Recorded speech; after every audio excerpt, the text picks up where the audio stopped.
Assalamualaikum warahmatullahi wabarakatuh. Salam sejahtera untuk kita semuanya. Halo adik-adik, saya Reza Diatma, tutor Bahasa Indonesia di TPB Gajah Mada. Hari ini saya akan menjelaskan tentang materi teks ulasan. Tapi jangan lupa sebelum itu like, komen, dan subscribe. Mari kita simak bersama. Sebelumnya saya akan menjelaskan tentang pengertian dari teks ulasan. Teks ulasan sendiri berarti adalah tulisan atau karangan yang berisi tentang penilaian suatu karya. Karya yang dimaksud di sini bisa berupa film, drama, ataupun buku. Nama lain dari teks ulasan sendiri adalah resensi atau review. Di sini saya akan menjelaskan terkait dengan tujuan teks ulasan. Tujuan teks ulasan sendiri yang antara lain satu, memberikan informasi. Informasi yang diberikan adalah seputar buku yang dibaca atau film yang ditonton yang bersifat karya. Kemudian yang kedua adalah memberikan kelebihan dan juga kekurangan dari sebuah karya. Sama halnya seperti tadi, karya yang dimaksud di sini adalah buku, film, dan juga drama. Kemudian yang ketiga adalah memberikan pandangan atau penilaian penulis terhadap suatu karya. Kemudian yang keempat adalah menceritakan isi dari suatu karya tersebut. Ciri-ciri teks ulasan antara lain yang pertama adalah memuat informasi. Informasi tentunya di sini yang dimaksud adalah informatif. Kemudian yang kedua adalah opininya atau opini dari penulis bersifat fakta atau berdasarkan fakta. Kemudian yang ketiga, nama lain dari teks ulasan adalah resensi. Saya akan menjelaskan terkait dengan struktur teks ulasan. Struktur teks ulasan ada 4. Yang pertama orientasi, yang kedua tafsiran, yang ketiga evaluasi, dan yang terakhir rangkuman. Saya akan menjelaskan terlebih dahulu terkait dengan orientasi. Orientasi sendiri adalah penggambaran secara awal atau secara umum terkait dengan hasil yang telah dibaca. Bisa berupa buku, ataupun novel, ataupun bisa hal yang berupa ditonton, bisa berupa film ataupun drama. Jadi di bagian orientasi ini akan muncul pengenalan tokoh, kemudian permasalahan dari tokoh di awal, dan lain sebagainya. Saya akan menjelaskan terkait dengan tafsiran, yaitu adalah struktur teks ulasan yang kedua.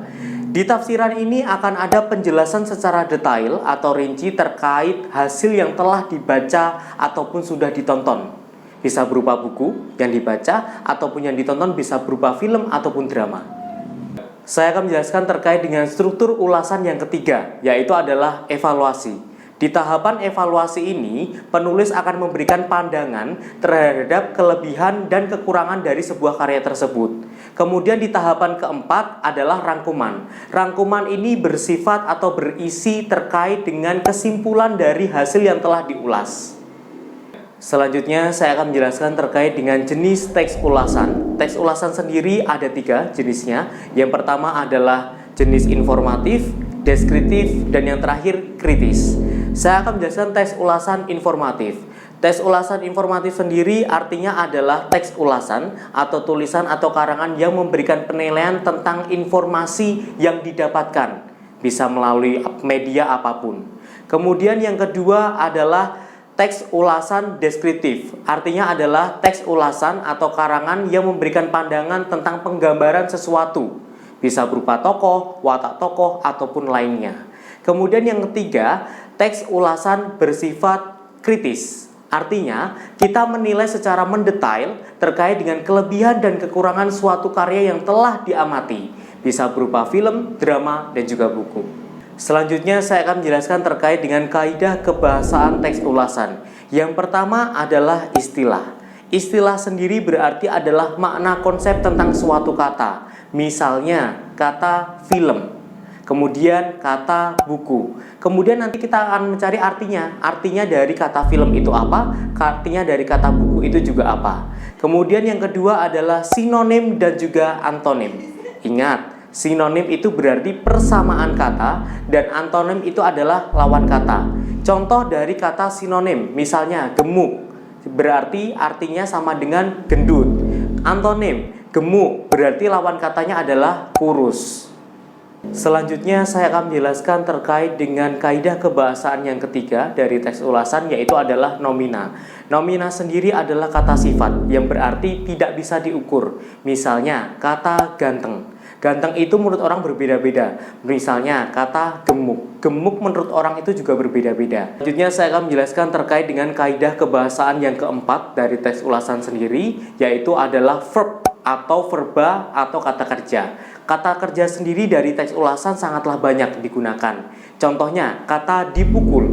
Dipukul itu dalam bahasa Indonesia penulisannya tidaklah dipisah, tetapi digabung. Dipukul, bukan dipukul.